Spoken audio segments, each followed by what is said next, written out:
এমন আমলের কথা বলেছেন যে আমলটা হলো আহসানু কামিলা, বান্দা একদম নিখুঁত, একদম উত্তম, এর মধ্যে কোনো ভেজাল নাই, এর মধ্যে কোনো ভেজাল নাই, কোনো দুই নম্বরই নেই, কিছু নাই। এমন ইবাদতটাই যদি বান্দা তুমি করে আসতে পারো, আল্লাযী খালাকাল মাউতা ওয়াল হায়াতা লিয়াবলুয়াকুম আইয়ুকুম আহসানু আমালা। বান্দা তুমি দুনিয়ার জমিনের হায়াতের জিন্দেগিতে থাকা অবস্থায় যদি তুমি ভালো পরিপূর্ণ আমল করিয়া মৃত্যুর স্বাদ গ্রহণ করে কবরে আসতে পারো বান্দা, তাহলে তোমার জন্য রয়েছে উত্তম বালখানা জান্নাত। সুবহানাল্লাহ। বালখানা কি? জান্নাত।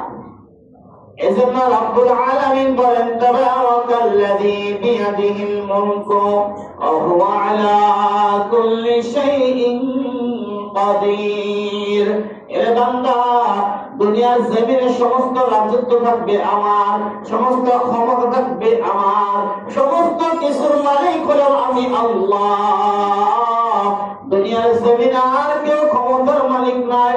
যত রাজা দেখো, যত বাদশা দেখো, যত এমপি দেখো, যত মন্ত্রী দেখো, কেউ ক্ষমতা চিরস্থায়ী ক্ষমতাবান নয়, কেউ চিরস্থায়ী ক্ষমতার অধিকারী নয়। একমাত্র চিরস্থায়ী কোন অধিকার যদি হয়ে থাকে, একমাত্র চিরস্থায়ী ক্ষমতার মালিক হলেন একজন, তার নাম কি? উচ্চ আওয়াজে বলেন আল্লাহ। আল্লাহ হলেন সকল ক্ষমতার মালিক। জনগণ সকল ক্ষমতার মালিক? যদি সকল ক্ষমতার মালিক জনগণকে বলা হয়, এখানে হবে শিরকি। কি হবে? শিরকি হবে, কুফরি হবে।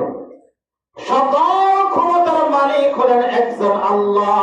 আল্লাহ বলেন বান্দারে, দুনিয়ার জমিনে তুমি যত ক্ষমতাগিরি দেখাও আর যত ক্ষমতার বাহাদুরি দেখাও, এই ক্ষমতার বাহাদুরি তোমার চিরস্থায়ী নয়, এই ক্ষমতার বাহাদুরি তোমার চিরস্থায়ী নয়।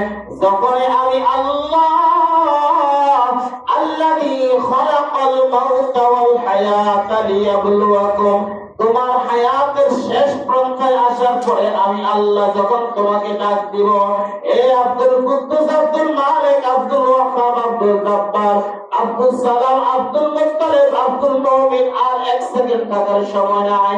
আমার আল্লাহ বলেন বান্দা, তোমাকে যখন ডাকা হবে, ডাক দেওয়ার সাথে সাথে বান্দা হাজার ক্ষমতার মালিক থাকলো, আমি আল্লাহর কাছে তুমি এক সেকেন্ড, এক জাররা পরিমাণ, বালি পরিমাণ ক্ষমতার কিছু নয়।